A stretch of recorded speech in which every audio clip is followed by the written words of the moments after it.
Welcome, ladies and gentlemen, to another fantastic edition of The Devil's Due. I am your host, Carl Duty.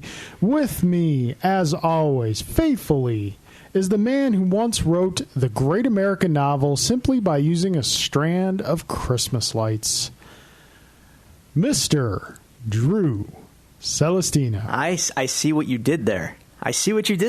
And you like it. I do like it. How you doing, it's sir? Just a slight spoiler alert.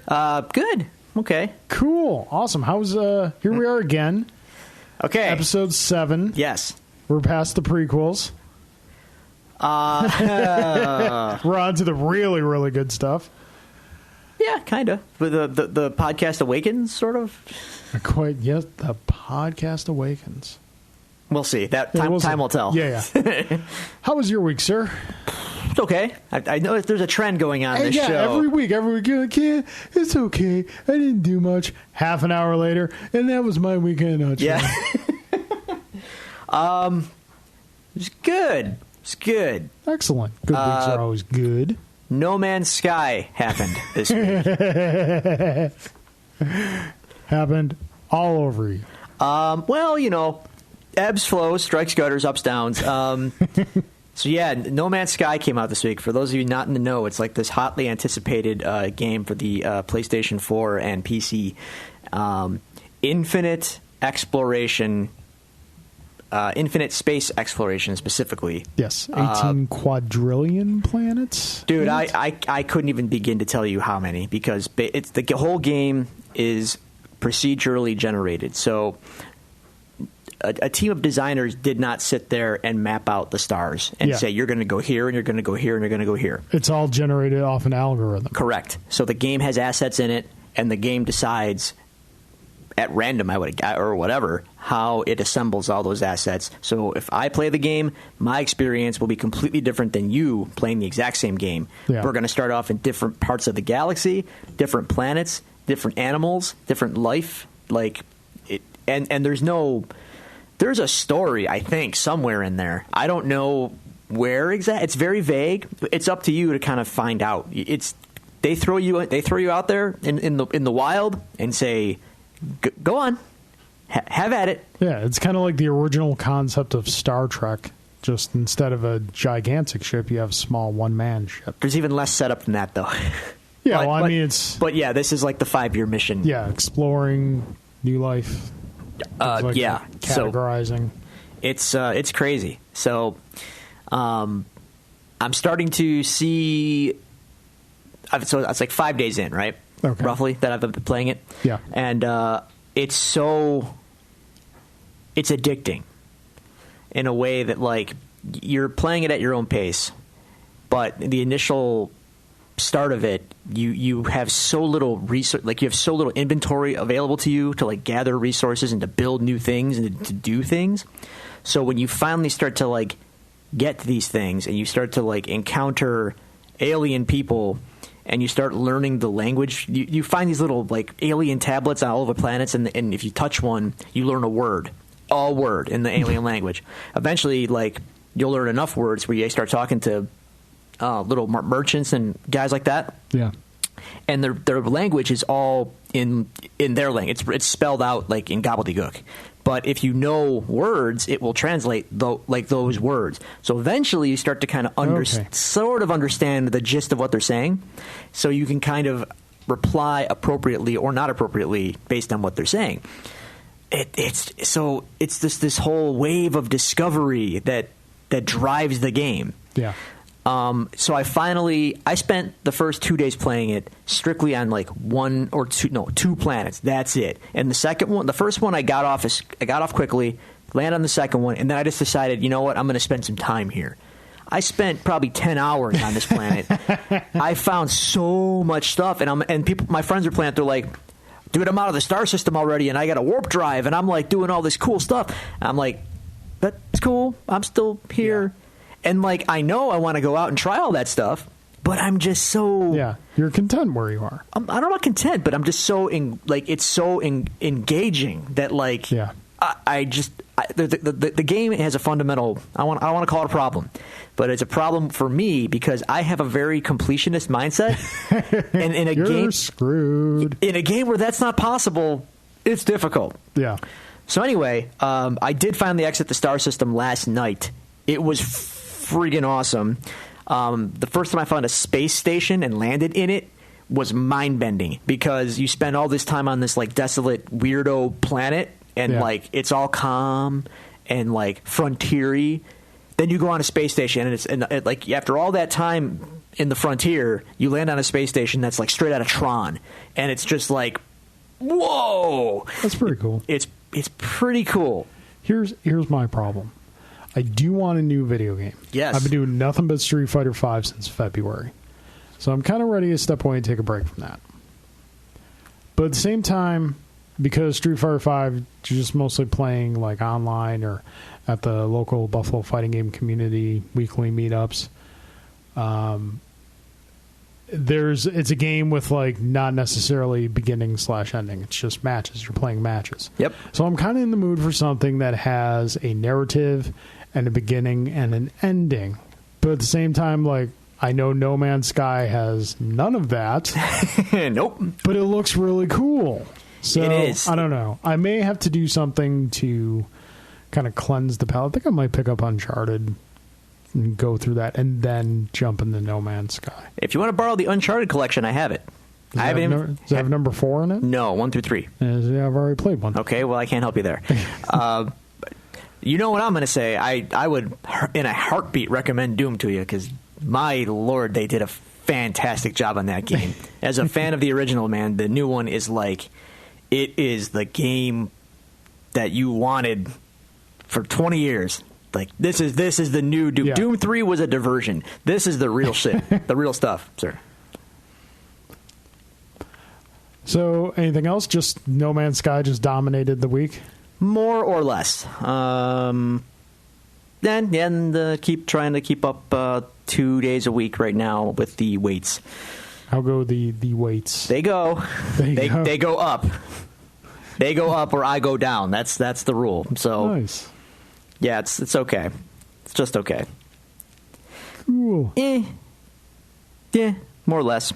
Oh, and I tried my, I think we talked about it on the Devil's Brew portion of the show a few weeks ago.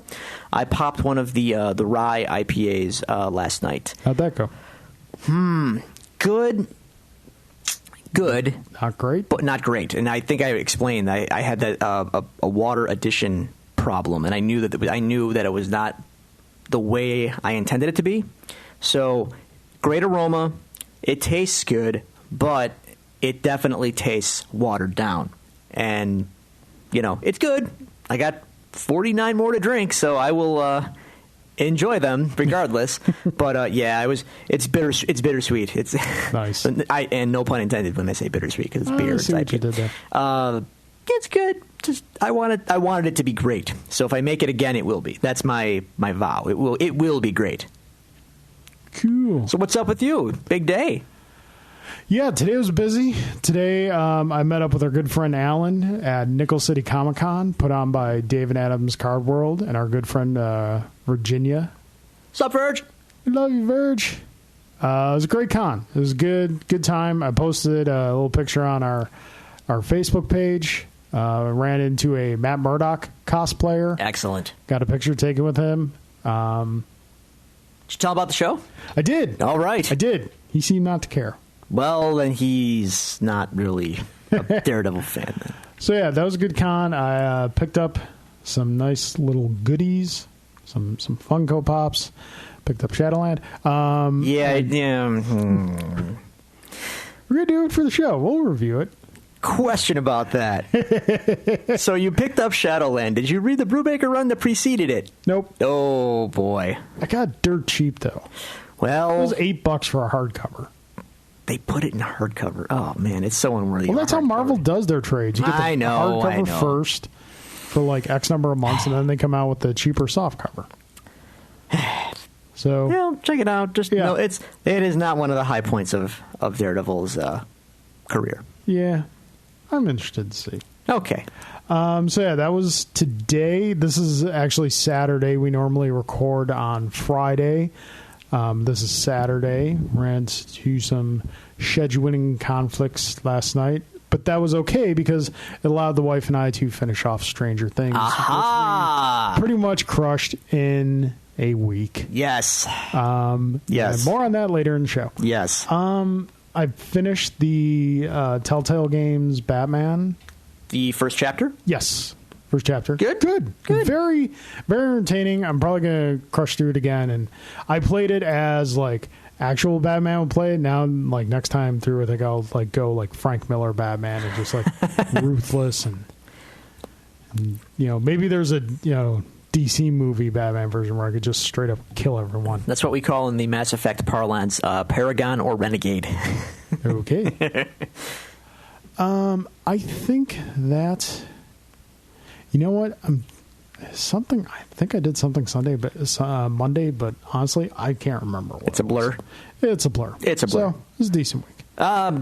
Before I forget, just as a heads up for anyone that might care, another match of the year contender happened on the CWC this week. I've actually got a wrestling comment, but you go ahead. Well, no, just a quick heads up. If anyone that has a WWE network and you're not watching the Cruiserweight Classic, my gosh, you're missing out in a big bad way because Kota Ibushi and Cedric Alexander put on a clinic. One of the best matches I've seen this year. Very, very, very good. So, yeah, heads up, folks. Good, great match for the wrestling folk out there. So, when I was at work this week, typically on lunches or breaks, I'll either like watch something on Netflix or peruse the YouTubes. And I was sitting there one day. I was like, you know what? Drew talks a lot about this Shinsuke Nakamura guy. Yeah. So I just put in a search in YouTube. And granted, I am not a hardcore wrestling fan. It's been some time since I watch wrestling on a regular basis. Mm-hmm. And I watched two highlights, one of which is a highlight of a match between him and a gentleman by the name of Finn Balor. Yes. That was a good match. It wasn't a great one. Shinsuke Nakamura is the truth. Yes! That dude flat out performs. Yeah, you get it now. I'm watching this. I'm like, holy crap. Now, all right. Dude. I understand wrestling fans. Yes. I understand the attraction of wrestling. I'm puzzled as to why ESPN is covering the WWE so much because they lately. have an agreement and it's all money. I don't get that because whereas yes, it is scripted outcomes. I'm not going to say wrestling is fake because when they're in the ring, oh, dude, it hurts. Trust me. If someone were to ask me to classify wrestling, I would say it is a performance art. Yep, absolutely. Holy crap, Shinsuke Nakamura. Yep. Just doing some crazy stuff that just like made my jaw drop. And the thing about it that you say that a lot of people have sight on. They see me and our good friend Jay. We are Shinsuke fans from New Japan before he signed with WWE. Yeah. We got into him in a big bad way the moment we laid eyes on him, and we said, "This guy is incredible." Like he just has that presence about him. His entrance. Oh, dude, it was fantastic. Wait till when we conclude tonight. I'm going to show you his entrance against, and if you want to watch the whole match, I encourage it. Wrestle Kingdom 9, the match that Jay and I first saw Shinsuke Nakamura against Kota Ibushi, who I just mentioned from the match of the year this year. They put on the legit match of that year that night. And his entrance that night was incredible. Nice. Incredible. He calls himself the King of Strong Style. Okay. He came out with a friggin' crown and in a jacket that will melt your brain. He has air quoting here, it. Yeah, the athletic ability is unquestionable. But it's that charisma factor. Yeah, his character, like I saw a promo he did, like one of the NXT promos. Yes. His character is very odd. It's not what you expect someone who's garnered that much fame to have a character like that, but I didn't hate it by any stretch. But no, like wrestling is definitely it's a performance art. It should be respected as such. If it's not your thing, that's fine. You shouldn't bag on it, though, if it's not your thing. But yeah, I thought you'd get a kick out of that. I looked up, I was like, dude, this guy is the truth. See, that's what the collective American wrestling audience that heard the name but had never seen him before, the moment he showed up in NXT on a show they could watch because they didn't have access to New Japan, although you do have access to New Japan if you want to get it. Anyway, soon as he entered the room, the arena, and his music hit, dude, you should have saw the wrestling internet presence the next day. Everyone and their mom was just like, oh my God, Shinsuke Nakamura is the best thing ever. Well, yeah. Welcome to the club. Yeah. Not to be confused with the Bullet Club. We'll get to that later. Okay. Anyway. So that was my week as a whole. Cool. Very cool. I'm excited for you. Dear listeners, if you would like to tell us about your week, if you would like to comment on the show, if you would like to send us some questions to ask, you can find us at the following social media outlets. On Twitter, you can follow us at Devil's Due Pod. You can search Devil's Due Pod on Facebook or just go to facebook.com/Devil's Due Pod. Or you can email us at thedevilsdupod@gmail.com. Please, if you're enjoying the show, we thank you. If you keep coming back, we appreciate it. Share the show with your friends. Tweet it out. Share the Facebook statuses. Get the word out there. And let's get some momentum behind this bad boy. All right. We've got some news to go into, so let's open up the case files. I think we should almost have a sound effect for the case files. I could. I play guitar. I don't do Foley. I don't do Foley. Okay, that's fine. All right, so it has been a good week for stuff we like. Pretty good week. Yes. Pretty good week, especially considering Comic-Con. Well, how long ago was Comic-Con? Comic-Con was 3 weeks ago now. And arguably, this week, to me, was almost more exciting, in a way. Yeah, because those are the things we're most excited about. Okay, that's fair. So let's start with some trailers. Yes, trailers happened. Lots of them. Your choice, sir. Where do you want to go first? Do you want to go chronologically, or do you want to go...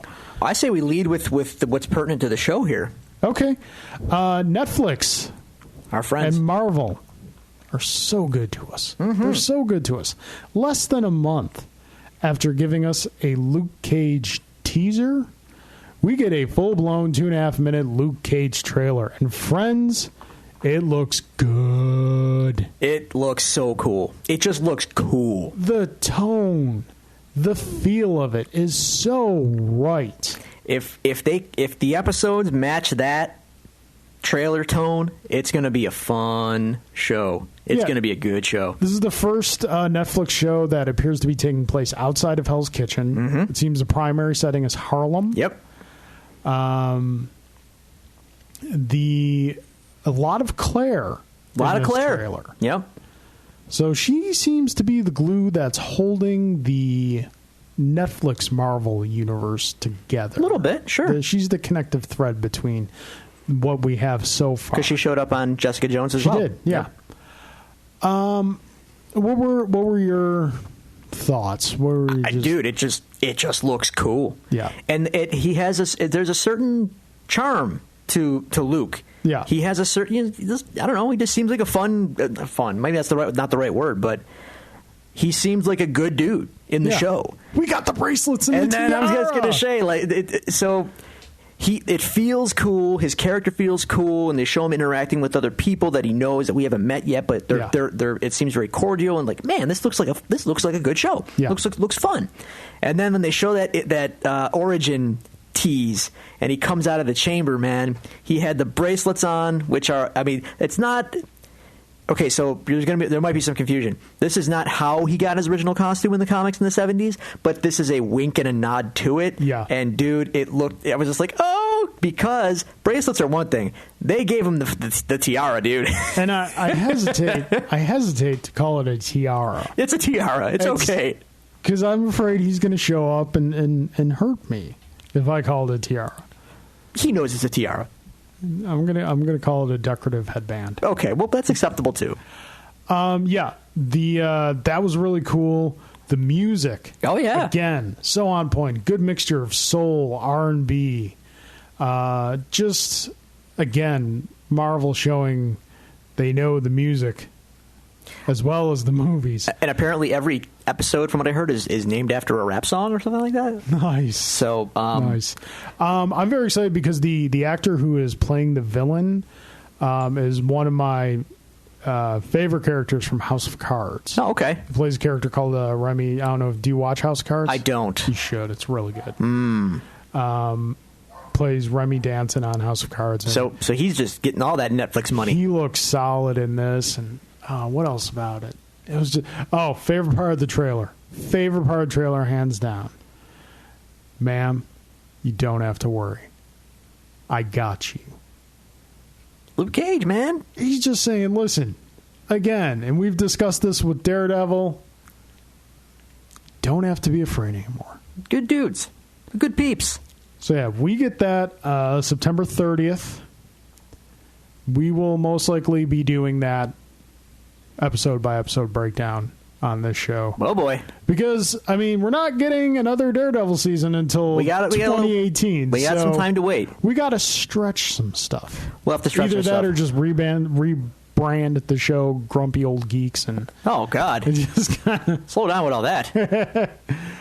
So that was the Luke Cage trailer. Yes. Yay. Hell yeah. Let's do it. And Thursday night, I had to watch a lot of swimming. That's okay. Swimming was awesome this week. Yeah, swimming was cool. There was some fun, I don't know if you follow like it, but it was all swimming now. Well, Phelps is only, dominating in historical, and I mean historical fashion. 2,000-year-old world records are being slaughtered by the guy. Yeah. And then the women, the American, they're killing. Yeah, both in the pool and in gymnastics. Yes. America. Yeah. Great. So, yeah. Anyway, but there's a point to that. Yes. Thursday night, we got our first full trailer for... Is this the first one? This is his first full trailer. Previous one was a teaser. Oh, okay. Well, the lines are blurry with all this stuff, but okay. I believe the line is set at 1 minute and 30 seconds. All right, fair enough. Anything over 1 minute and 30 seconds is considered a trailer. Anything under is considered a teaser. Okay, well, I'll buy. We got our first full trailer to Rogue One, a Star Wars story. Yeah, dude.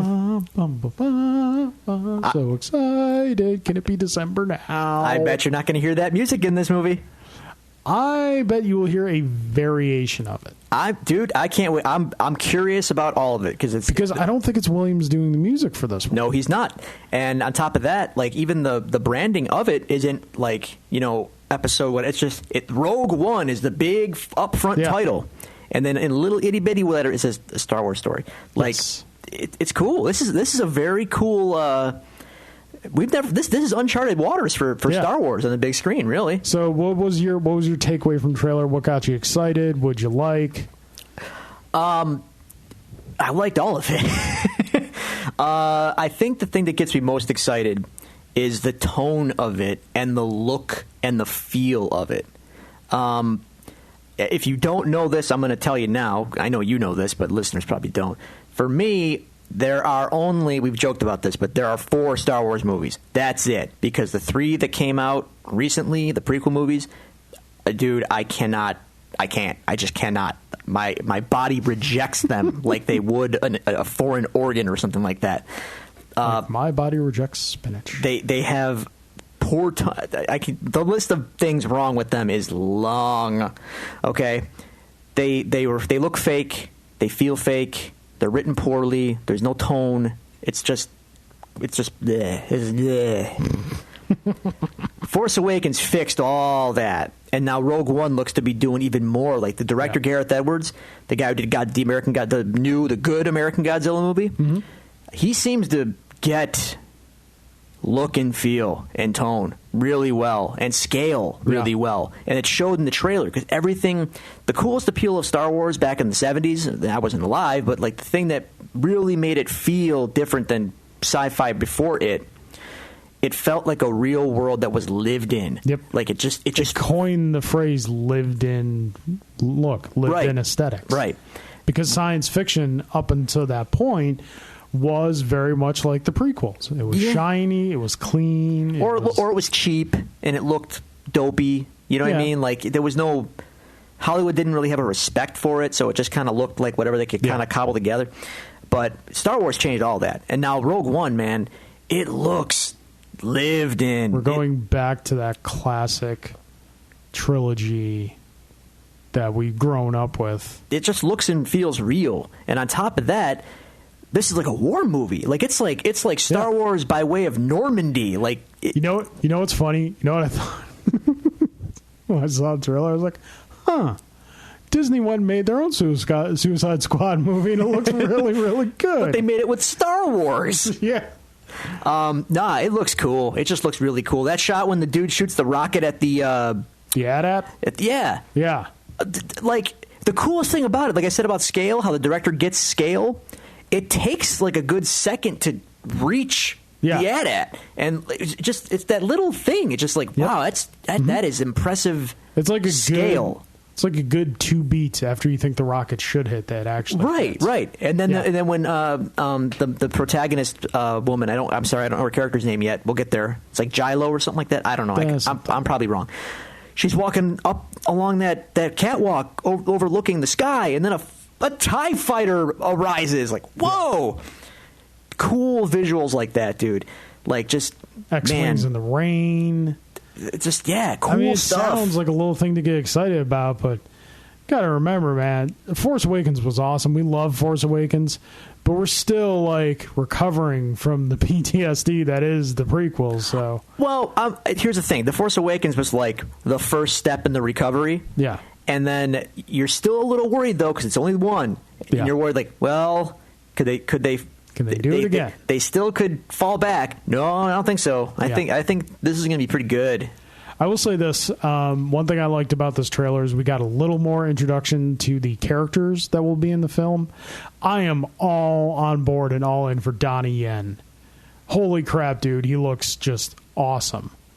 This character, he's the blind guy. Yes. Who's just like whooping Stormtrooper tail. And I guess he's a bounty hunter, but at the same time, he's like saying things like, all things proceed as the Force wills it. So does he like, have some Jedi ties or things like that? I've heard some things about the movie that it takes place in some kind of Jedi capital, and I don't know. I'm trying to avoid all spoilers because that's how I roll. Yeah. It'll get to a point where I'll be like, "Did you see this? I'm on blackout mode, dude." Yes, you know me in my blackout modes. I do. I do have one critique. You will probably give it one more trailer. No, and then go dude. into blackout. No, I'm mode. good. I'm good here. I'm good now. Like you said, make it December. I'm in. I'm in the theater. My only critique, and I guess it has to be this way. It makes sense from a chronological standpoint because the movie takes place before Episode 4, or as I knew it as a kid, Star Wars. Did they have to throw Vader in there? Yes. Yeah, I know. Okay. Yes. Here's my take. You know what? Like, here's the thing. We all like Darth Vader, okay? We do. We all like him. He looks cool. And James Earl Jones. They got James Earl Jones. I know. Hey, dude, that's all good stuff. That sweet, sweet voice. But George Lucas, after the fact, made Darth Vader this Imperial stooge originally. That's all he was. He was just an Imperial stooge. And then in Empire it gets a little deeper.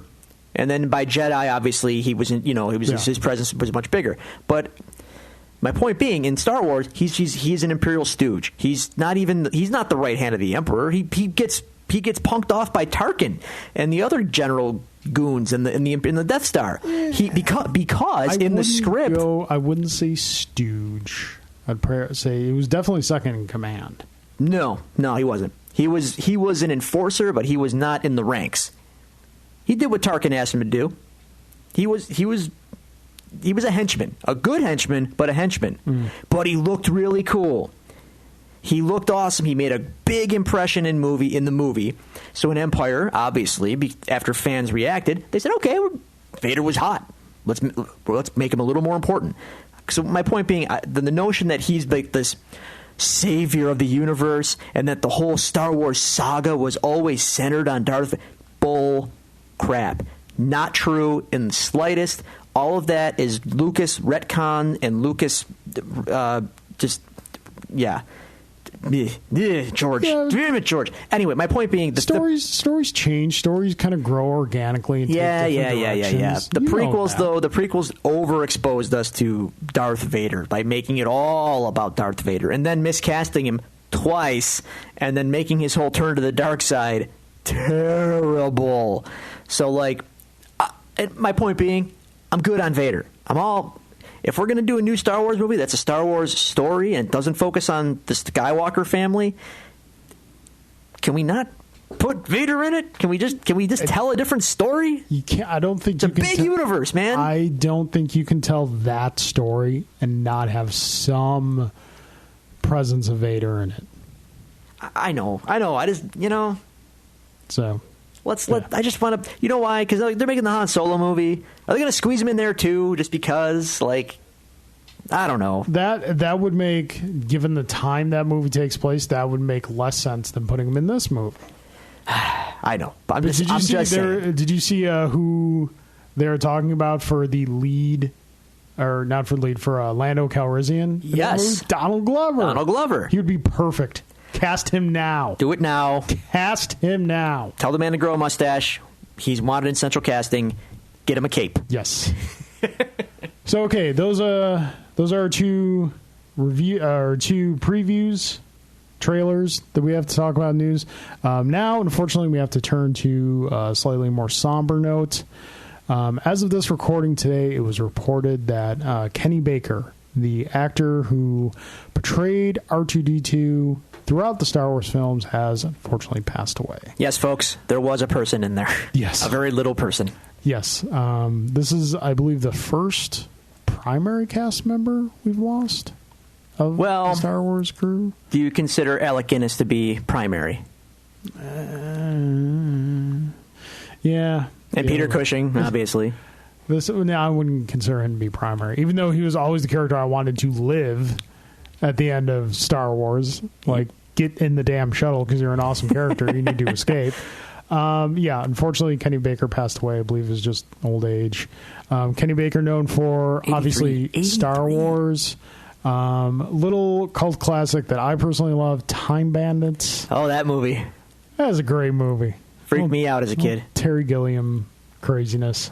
He had a great career. It's definitely lost to the Star Wars world, Star Wars fans. We will miss you, Kenny. We hope you are with the Force and all as well. May the Force be with you, Kenny. Yep. All right. So that closes up the case files. And all now, right. as alluded to earlier, we have a review. Now, we're not going to go full-on spoilers in this review because this thing has been out for not a long time. I think 2 weeks. I don't want to do a full. We don't got to go spoilers. I just want. We're not. We're gonna. It's not going to be a full beginning to end review. More or less impressions and thoughts on the product as a whole. It's been out for 2 weeks, and it wasn't like one of those hotly anticipated things. Dude. So it's just now kind of starting to get traction, catch on, and word of mouth is spreading rapidly. We are talking about, of course, the Netflix original series, Stranger Things. Ah, dude. I can hear the music right now. It's in my head. So good. I told you. You did. I didn't believe you. Someone told me, and I was the same way. I'm like, yeah, whatever. Like we said, this thing is spreading word of mouth. It is set in the 80s, beautifully so. Mm-hmm. If I had to put it in a genre, I would say this is kind of if Stephen King and the Twilight Zone had a baby, it would be Stranger Things. Because it is not full-blown horror. No, but it's not full-blown science fiction at the same time. Okay, I think it's Spielberg by way of Stephen King, by way of John Carpenter, by way of The Twilight Zone, by way of Nightmare on Elm Street. And if you took all of that and kind of rolled it into a bundle, That's kind of what it is. I probably wouldn't throw the Nightmare on Elm Street in even there. with the direct visual references to it. I would. Yeah, there was direct visual references to a lot of things. Yes, there was. This movie was so excellent. You would have sworn this thing was filmed in the 80s and just got a very nice high-def cleanup Yeah, issue. dude, the casting. This is where it excels, in my opinion. Yes. It's one thing to say that your movie is set, or I call it a movie because essentially it's only 8 episodes. It kind of just feels like a big movie. The casting was pitch perfect, dude. Like those kids looked like they were plucked out of 1983. Yeah. Especially the kid with the hat, with Dustin, with no teeth. Dustin was my favorite. Oh, he's great. Dustin was the man. I thought he was going to be Chunk from. That's what I thought. Like, he wasn't. First 2 episodes, I was like, why does the fat kid always have to be this stupid coward? He was cool. Because I was/am the fat kid. So, and I'm not a coward.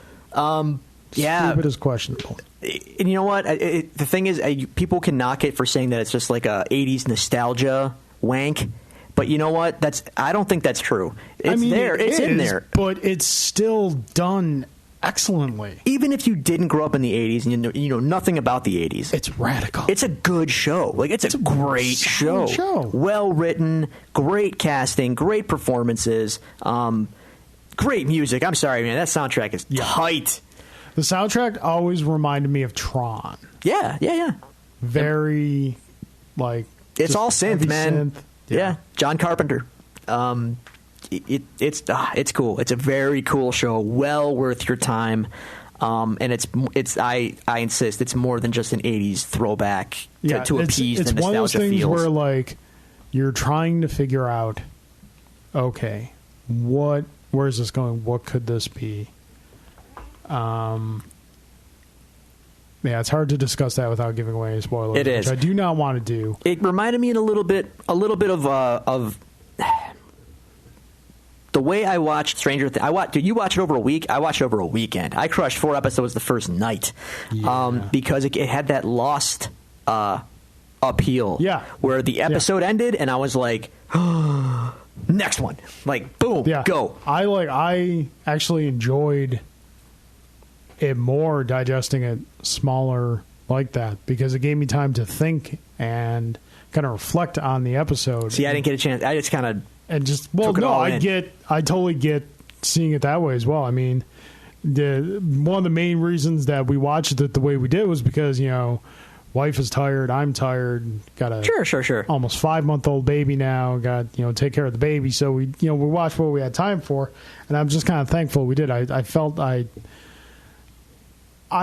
enjoyed it more, I think, because of the way we watched it. Cool. So, but yeah, it hits like all those right 80s beats, but it also subverts them a little bit. A little bit, yeah. A lot of character, especially at the end. A lot of character, stock 80s character tropes. If you think like, oh, there's the jerk boyfriend. I know what's going to happen to him. Oh, I don't know, maybe not. Yeah. Oh, that's the lame teacher authority figure. I know what's going to happen to him. No, maybe not. Yeah. Oh, he's the gruff sheriff. He's not going to believe what's going on. He's gonna laugh it off and no, maybe not. Yeah, I really like that actor. I'd seen him previously in Aaron Sorkin's The Newsroom on HBO, which was tragically only 3 seasons. I love Aaron Sorkin television, so that really needed to be more than it was. But yeah, definitely, if you have not watched Stranger Things, I'm sure if you're listening to the show, you have heard of Stranger Things. If you have access to Daredevil, guess what? You have access to Stranger Things. Yes. Season 2 has been confirmed. Yes. Soundtrack release has been confirmed next month. Nice. Early September. Nice. Get some. Now, is it just like the score, or is it... See, that I don't know. Because there's a lot of licensed music. Yes, there was. As well. I think it's a 2-disc set. I'm hoping that means one disc is the original score and the other is all the songs that were in the show. Gotcha. But, yeah, pretty cool. All right, awesome. And it scratched that Winona Ryder itch, even though she was a little homely in it. She was... Any kid that grew up in the 80s, man, Winona Ryder was my jam. She was great. You know who she reminded me of? She reminded me of if her character from Little Mermaids had grown up, got married, and went crazy. That's pretty much what her character reminded me of. You know what else it felt like? Even though I never watched the show, I understand the concept of the show. It felt like X-Files, too. A little bit. So, yeah, that would be my analogy of it. Stephen King, mix in equal parts Stephen King, Twilight Zone, and X-Files. You have Stranger Things. Don't forget E.T. Healthy dose of E.T. Yeah. And Goonies. E.T. And Explorers. No. Yeah, dude. I can't say Explorers because Explorers The kids, are fun. They're a okay, game. if you're going to say it reminds you of these things because of kids, then there's like 50 other 80s movies that it's going to remind you of. A cool gang of kids. Yeah. So, I can grant you Goonies. Explorers was just straight science fiction. So I'm gonna have to deny you Explorers. All right, you're wrong, but okay. No, I'm not. I'm never wrong. All right. All right. So that's our review in brief. Yeah, check out Stranger Things, man. Yeah, check out Stranger Things. Out. It's so good. It's good stuff. Just treat yourself. Netflix is treating us good. Netflix is quickly approaching the level of HBO with their original programming. Yeah. Do you think they've trumped AMC? Yes. Really? Easily. Wow. Only because... Dude, I can't say that. That's kind of an unfair fight, only because of content restriction. Their easiest comparison is HBO, because HBO does not have that content restriction. I'm just talking in terms AMC of has. Content quality. When Netflix gets their Breaking Bad equivalent, then we can put them on that pedestal. I'm trying to think if they've already had it. I don't think they have yet. Because they're like coming out with tons of stuff. They are, and they could be coming. But So- for me, Breaking Bad is still like the pinnacle of all things television. It's like the best. Many shows I've watched over the years. So many I've gotten so into and insisted they're the best thing ever, and then they crap the bed in the last season, or they totally botched the ending. Breaking Bad stuck the landing, like an American gymnast that getting a gold medal sticks the landing with flair. Anyway, right. Yeah, Netflix treats us good. Yes. So, shall we break down an episode, sir? We shall break it down. We shall break the walls down. Ruffle the papers. The legal docs. Get that out there. Ruffle those papers. All right. Now, episode 7. Episode title. 7. Stick. Stick. Not a euphemism.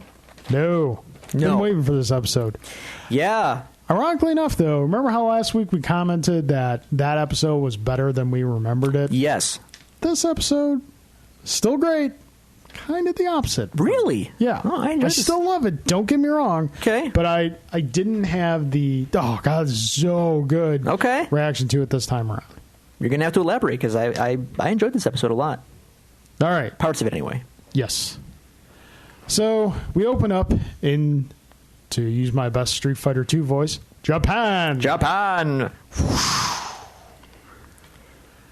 And a businessman, is running for what appears to be his life in an office, opens up the drawer, and pulls out probably the most inefficient handgun ever created by man. So I noticed something about that gun. Number one, it looks like the gun that Dick Jones gives to Mr. Kinney in RoboCop before he gets blown away by Ed 209 in the boardroom. It looks like that gun. Yes, I believe the name is a Desert Eagle. I see. Yes, probably a Desert Eagle. And then, okay, so the elevator doors open, and he's anticipating them opening to shoot the guy inside. Yeah. Sight unseen, he unloads the clip. And by the way, the clip was like 4 shots. It was like the shortest clip ever. Well, the recoil probably broke his arm. Possibly. After the third shot. That's going to be the least of his problems in a Desert second. Eagle was pretty much a hand cannon. Right. This dude is operating under fear, and logical things like waiting to see the whites of their eyes, which in Stick's case is very literal, may not apply. So, spoilers, it's Stick. Yes, it's Stick, and we don't necessarily see his face. We have some Japanese dialogue. Yep. Stick is trying to find out where the black sky is. The black sky. Comes into play later in the episode, and very much in season 2, as we will approach at some point. So it's unclear if this individual is just your garden variety Yakuza, or is he the Hand? So right now, people who may not be familiar with these terms that we're using Stick is very important, as this episode will reveal, and the hand. Also, very, very important, Ninja Clan. Yes. That Daredevil often goes against, and we are slowly introduced to in Season 1 and then more so into 2 Yes. of Daredevil, the show. And if he was the hand, he isn't nearly as much the hand anymore because Stick takes one of his hands. He's taking the hand literally because he no longer has hands, plural. Yes. Yes. But that's, So- again, the least of its problems in a second. Yeah. So this guy gives up where the black sky's headed, says New York City. The elevator door closes. We see Stick's face, played brilliantly by Scott Glenn. Of course, before we see his face, we do see him take the other guy's head off. Yes, cleanly. So- now I'm going to do something here because our schedule is a little off this week. I'm usually on the ball with when we introduce a new character that has appeared in the comics before, Yeah. with giving you, dear listener, background as to that character's appearance in the comics. So while I'm pulling that up, will you continue on? I shall. With the episode, sir. Now, after we leave Japan, we go back to the good old law offices of Nelson and Murdoch, and we find out that Foggy is not a fan of Daredevil, the No. Devil of Hell's Kitchen, who was on the front page of the paper, by the way, and not I wouldn't call it HD, but big old picture on the front page. Yeah. The Devil of Hell's Kitchen.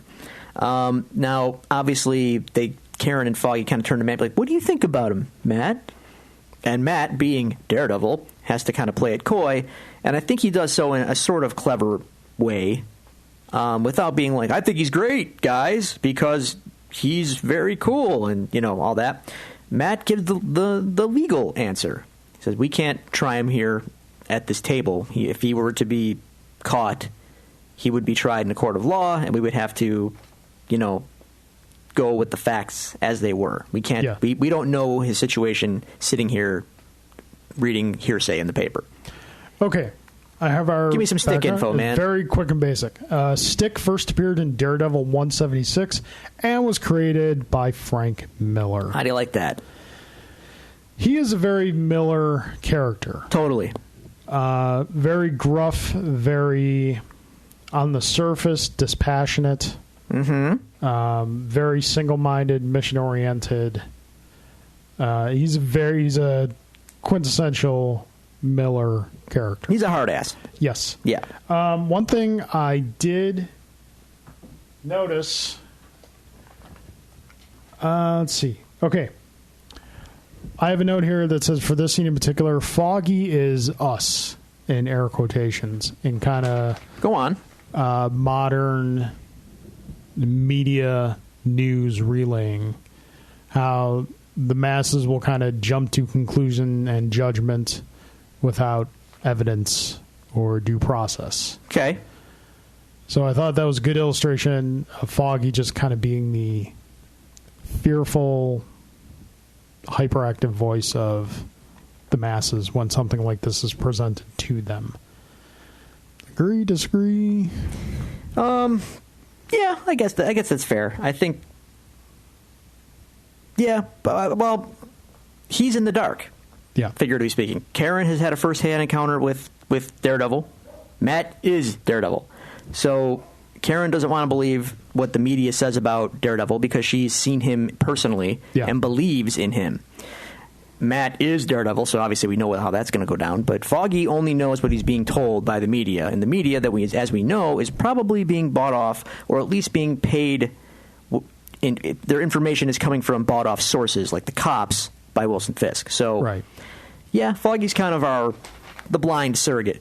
Blind. See? See what you did there? You're clever. Anyway. You're clever. Okay, so next thing we cut to is in a parking garage where Owlsley, cranky old Owlsley, is meeting with Nobu. We should point out, though, Karen does... they invite Karen to hang out, and she says she has a thing. She lies. She does. So, well, technically she doesn't lie, but she doesn't tell them what the thing is. Nobu and Owlsley. Now, as we've left off in the last episode, Matt knows Owlsley's name now. Matt's going to be coming after him. So Owlsley's doing some business with Nobu. Now, what's interesting here he warns Nobu, hey, remember what happened to the Russians here. Yeah. You watch out for me, I'll watch out for you. So There's which bigger leads us things to happening here. believe that this meeting is not necessarily in the need to know for Fisk. Right. But Owlsley knows because as he tells Nobu, you think all I do is push numbers around? Yeah. I know what those numbers mean. Yeah, I know numbers what you're tell prepping to do. tale. Yep, Yeah. exactly. So Owlsley, though crotchety and cowardly at some points, is not to be underestimated from an intelligence perspective. No. So they're talking about the Black Sky coming in, making arrangements on the docks to clear the docks so that they run into no problems at all.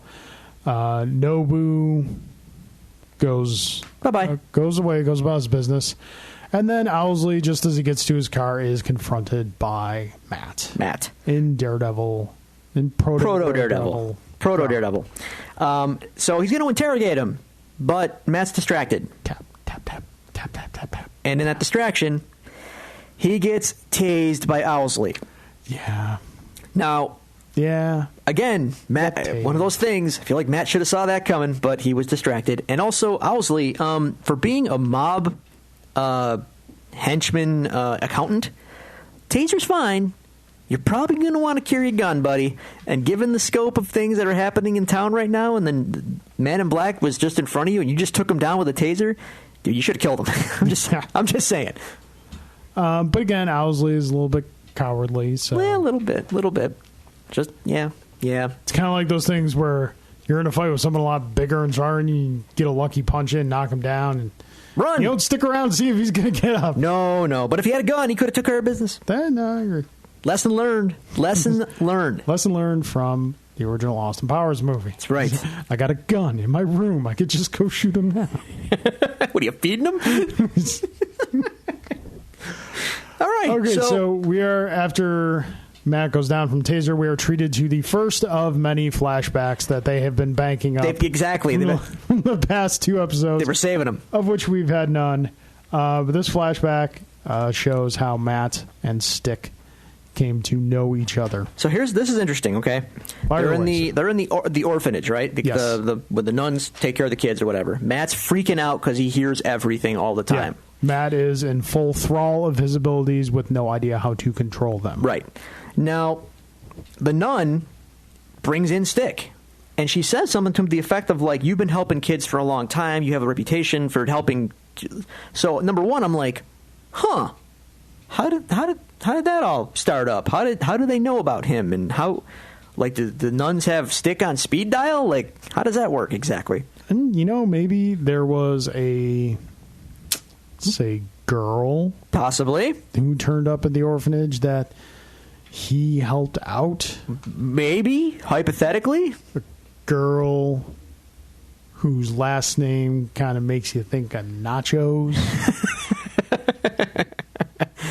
As we will see in the second season. That's correct. Yes. That's correct. Okay, fair enough.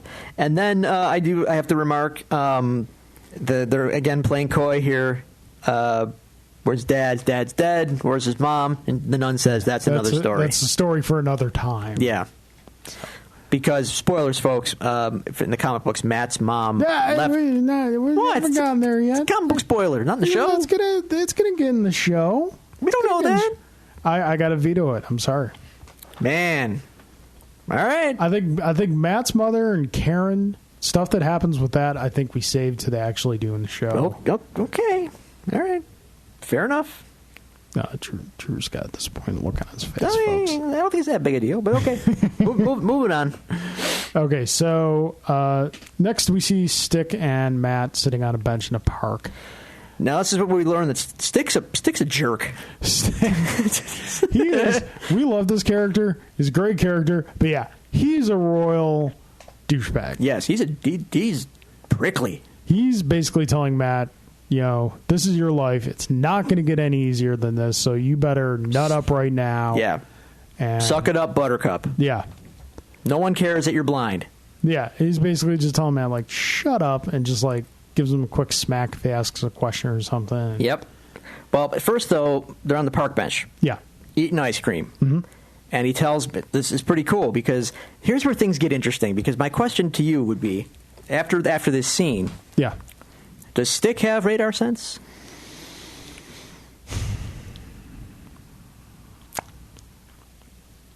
I think to an extent. I don't think it's the same thing. Yeah. But I think he has trained himself, or he's been trained by his whoever he works for. More on that later. To use his senses in a way that Matt does. Yeah. But I think Matt's are much more powerful. It's taken him a lifelong pursuit of hard work and discipline training to get what Matt got by accident. Right. And that's why he refers to them specifically as gifts. Right. So yeah. So we see him teaching Matt, what do you see? Or what do you hear? Hey, there's a dog. He dissects ice cream. Right. He teaches Matt, what do you taste? Matt says vanilla. He says no. And then then Stick tastes it and says sugar, milk from 2 different dairy farms, vanilla beans, chemicals. Like he's breaking down all of that. Dirt from the guy's hand who served it up. Right. Who gardened this morning. Right. And then, okay, there's a dog coming by. What do you see? And Matt says, the dog, he's hungry. He wants the hot dogs but the woman walking by is carrying. Yeah. The man on the bench, what's his story? And Matt says, he's dying. And Sticks goes, yes, he is. And there's nothing you can do about it, so deal with it. Yeah. It's gruff, but he's teaching him how to use what he's been given. I thought there was a nice quick moment of levity here where Stick asks Matt to describe the woman, and she's like, her heart beats rapid, skin temperature is elevated, is she sick? And Stick's like, no, worse, she's in love. More on that later too with Stick. So we get this flashback of Matt now under the tutelage of Stick. Yeah, and Stick straight out tells him, I'm training you for war. Skills for the war. There's a war coming, and you just got drafted into it, son. Yep. So we cut from this flashback to Karen and Yurik in the car, having a meeting, laying out what they've learned so far, digging a little bit deeper. And much like I would say Stick in the flashback is training Matt, Ben is kind of training Karen. Yes, on how to. That's an interesting take on that. Because she's all wide-eyed and wants to go hard at the company that tried to kill her and that's behind the bomb, that she thinks might be behind the bombings and the whole thing. And Ben's like, slow down. I have here noted Karen optimist, Yurik realist. Yes, yeah, that's exactly right. He's been on the job a long time. He knows what trees to bark up and which ones not to bark up. Yeah. And he also said, for every story that I did that you saw in the paper, I had 12 more, didn't pan out. Yeah. So keep get everything excited yet. Yeah. So then we find ourselves back at Matt's apartment with Matt and Stick, or as Stick refers to it, an expensive shithole. Yeah. I have some fun stuff about this is a fun scene. Have at it, sir. Well, so Stick basically looks at Matt's apartment, his furniture, his bed. He doesn't even have to look. He feels the air and says, you have silk sheets. Yeah. You're soft. And Matt tells him, cotton's like sandpaper on my skin. Right. And Stick just says, you might as well be sleeping on sandpaper. You're weak. You're soft. Yeah. You got friends? Lose them. They're only going to hurt him. And not for nothing, he's not wrong. No, he's not. As brutal as Stick is, he's not wrong about that. What you could argue one of the main character flaws of Matt is that he's not willing to make the sacrifices necessary to achieve what he is trying to do. Because, and again, it's not necessarily something I agree with, but you can look at it from that perspective. Because for him to be 100% effective as Daredevil in what he is trying to accomplish, a perspective of it is that, Karen, Foggy, Claire, attachments, these are all weaknesses. These are things that can be used to hurt him. Yep. It is, and it goes back to the concept, the base philosophy behind the secret identity. It's not for the protection of the hero. Superman is not Clark Kent because he's afraid someone may hurt him. Right. Superman is Clark Kent because if someone found out Superman had parents that they could kill, Right. That's how you hurt Superman. Right. And Stick is just kind of mercilessly pointing this out to Matt. Like, if you want to do what you're trying to do, you need to get rid of these things. And Matt tries so desperately to hold on to both ends of his life. Yep. That's Matt. Yeah. Wants it both ways. Yeah, Now, and he's not the only hero that's like that. Nope. Now, we do get another little flashback here. Yes. Matt, they're training, and eventually Matt breaks down, baby Matt, kid Matt, and starts crying, saying that he killed his father. He's clearly there's been a lot of pent-up guilt there that he's finally letting loose. Right. Basically, he's bawling and saying, Dad was supposed to lose. I wanted him to win. He's dead because of me. Yeah. And Stick says, well, he's dead. You can't change it. So deal with it. Yeah. So we come back to, that's our little flashback where we see, Matt and your guilt. Oh, that Catholic guilt. Come back to the present day. They're still in the apartment. Stick is still giving him some tutelage. And he says, you got any beer? Probably that German piss. Hey, I was curious. I'm like, you know what? Drew's going to have a comment on that. I'm not going to say that all German beer is piss, but I will say that in the year of our Lord 2016, you have better options in America than German beer. You have much better options. You have much better options than just going with German beer. That's saying something, because I know how much you hate American beer, like American mainstream beer. That's my point. You have options now. Yeah. That's what I'm getting at. Matt should be drinking some. Matt, might I recommend a fine red ale, if you will? Perhaps a Stone Pataskala red IPA. It's fitting. It's a delicious beer. Depending on what I'm consuming, I prefer a nice. If I'm having a fine cigar, I prefer a Stella Artois. It's a very good complementary beer to a cigar. Typically, if I'm eating a meal, Dos Equis is nice. If you're going like strictly, just want something that you can relatively find without having to go to like 6 or 7 different shops. I go to 2 stores, man. I go to Premier Gourmet or I go to Consumers, and that's it. Just saying. Wegmans has a better selection than... Not all the quote-unquote mainstream stuff is crap. We got options now. But on to the rest of the scene. Fair enough. Stick knows Nobu. Yes, and he says he's going by the name of Nobu now. Yes. He's had many names. So we kind of get this impression that Nobu is a little more than he seems. He's had many identities. But I don't think we get the full gist of that until next season. Yep, and, Stick tells him about the Black Sky, it's weapons coming in, pretty much lays out, if you help me tonight, I like they use the phrase, ride with me tonight. I just think it's a cool phrase. You're going to kick the guy in the nuts who Wilson Fisk fears the most. Correct.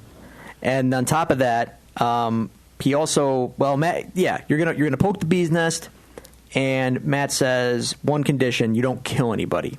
And then to that, we have a nice reference to Terminator 2. I wrote the same. Okay, good. Yes. That's why we do the show, folks. Our minds are synced. Yes. I swear I will not kill anyone. He says it. Yeah.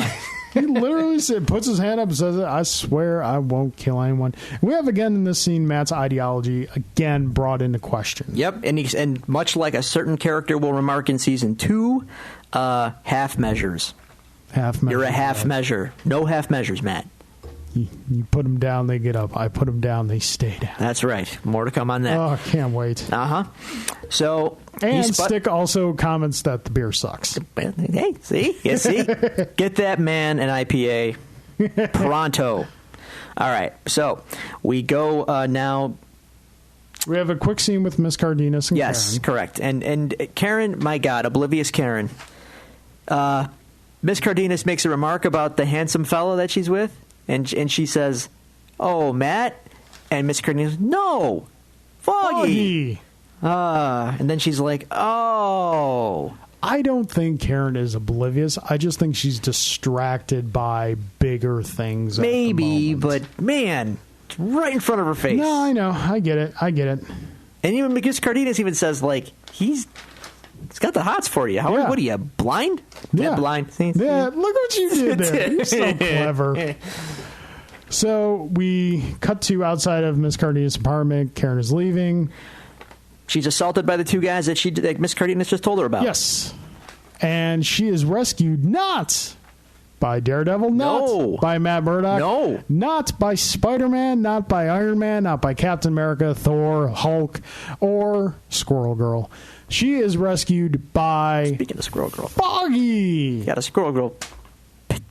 Just real quick. Stranger Things? Yes, the girl who plays Barb wants to be Squirrel Girl. I'm okay with that. Are you on Team Barb, by the way? No spoilers. The internet is Barb crazy. You know about this? They better get over that craziness. Look, I feel you, but I like it. I like that it's a thing. Yeah. Because she looked fantastic. Yeah. She Like- could definitely pull off Squirrel Girl. I know her and Anna Kendrick both want to play Squirrel Girl. Fantastic. Personally, I hope Squirrel Girl never sees light. I'm kind of with you. I don't get the appeal, but hey, man, to each their All own. right, yeah. In any case, Yeah, Foggy comes Anyway. and saves the day with a softball and a baseball bat, doing his best Casey Jones. A Jose Canseco bat. you didn't pay Tell money for me this. you didn't pay money for this. Good pull. Good Thank pull. you, sir. So yeah, Foggy saves Karen, and they go away. Now we're on the docks. We are on the docks. Stick and Matt show up. Matt comments. Stick says how many of them are there. He's kind of putting Matt through his paces. Matt picks up the heartbeats, but also notices Nobu's heartbeat is considerably different Yes. than any he's ever heard before.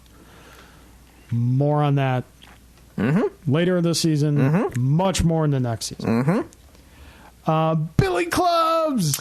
He gives him the Billy Clubs. We got Billy Clubs. And- Matt's like, no, I don't need these. And Stick's like, yes, you do. Because I think Stick knows, even as we will see later on in this episode in our flashback, they split up relatively early. Stick knows what Matt's optimal fight setting is. And kind of knows it's with these Billy Clubs. Yeah.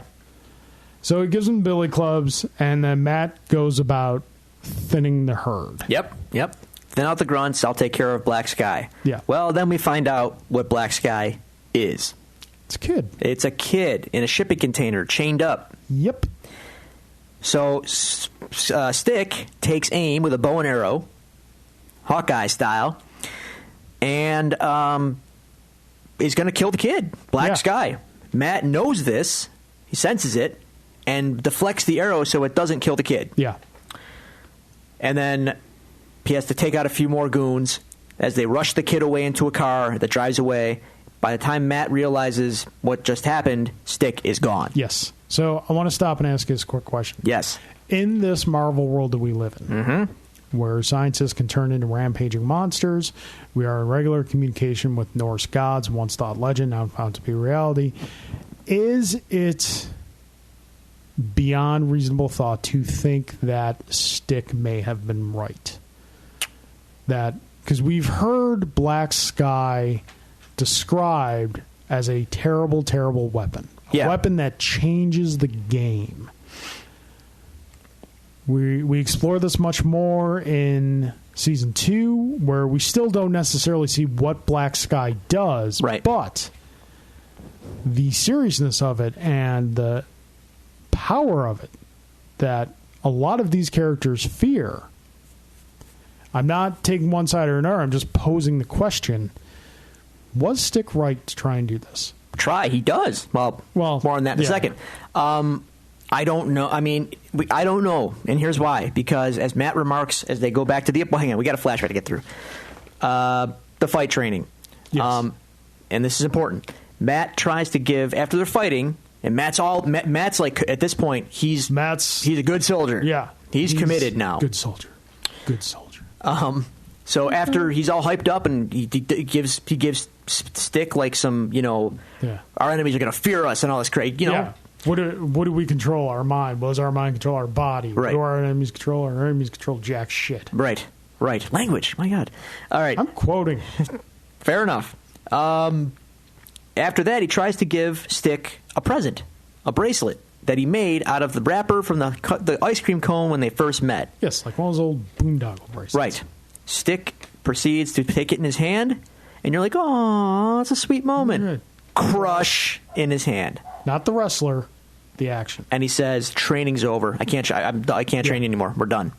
And Matt's like, what, why? Matt's like, what did I do? And I don't think it's necessarily what Matt does. I think it's because Stick started to let Matt in emotionally. Well, he even says, you're not what I thought you were.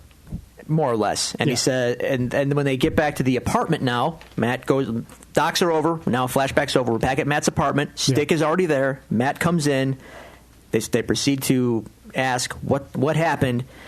Matt, the telling quote is, I needed a soldier. You wanted a father. Yeah. That explains the crux of their relationship, basically. And I think Stick left because he felt himself becoming a father. Well, maybe, and you might be right, because something happens later on that indicates that's possible. Yeah, but going back to the previous question. Yes. So, was he right? Well, he ends up killing the kid. He said after you got up, or before you could get up, and I followed the cab or the car or whatever, and put an arrow in the kid.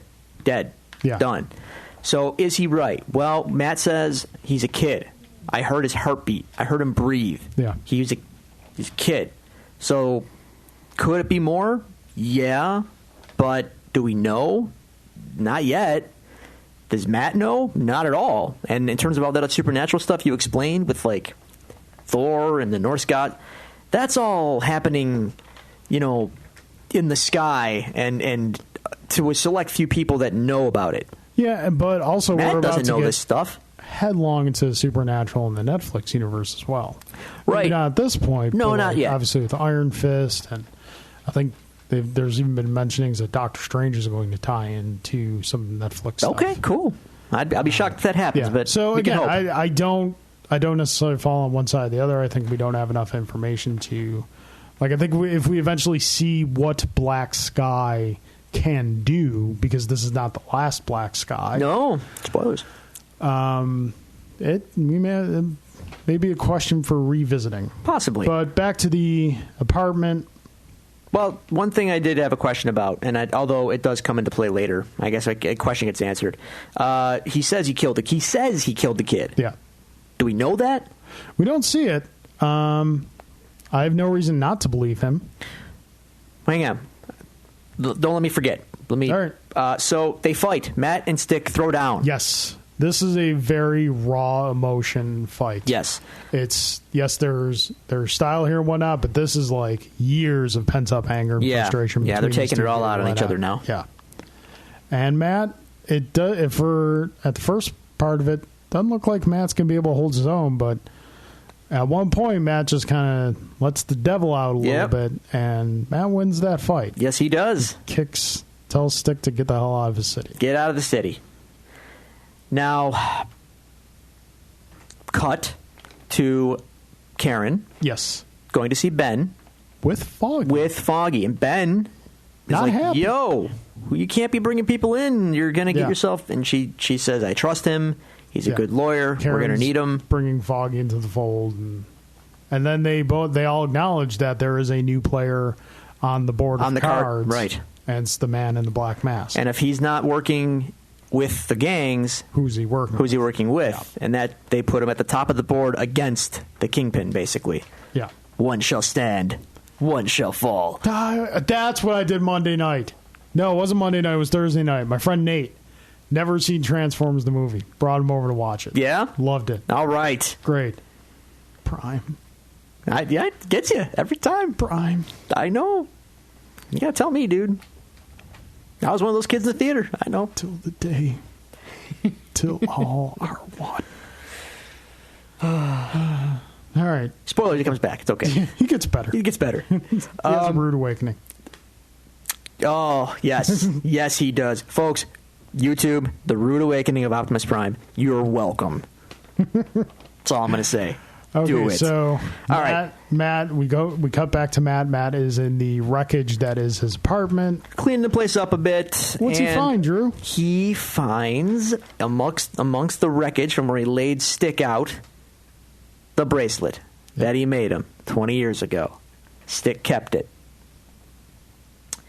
Interesting. So, maybe Stick is a little... Stick's getting a little soft. Maybe soft Sticks. Yeah. Anyway, so we cut Matt, and I got to give big props to Charlie Cox in this scene. By the way, Yeah. he gets the bracelet, and you just see him like sitting there on the couch. The lip quiver, man, his whole chin quivers. Yeah. it's pretty solid, Kind of right? heartbreaking. Good job, Charlie. Good acting.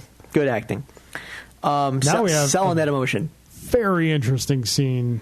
Dude, For those of us who have read the Frank Miller Daredevil comics, I'd forgot. this scene cause you to like lose it. I forgot all about this scene and like how much. Oh my god, how much it plays into the whole Netflix universe. Yeah. Really, I totally blocked it out for some reason. I forgot. Stick shows up, kneels in front of someone, and says, "What's up, a Black Sky?" Stick says, "Dead. Took care of it." Yeah. What about Murdoch? Is he on our side? And Stick says, "I have no idea." Yeah.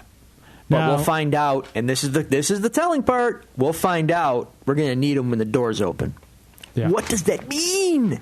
What doors, Carl? What could it mean? There was something referred to in season 2 as the Awakening, We don't know. also with Black Sky. Stick is part of, like we've discussed, the Hand.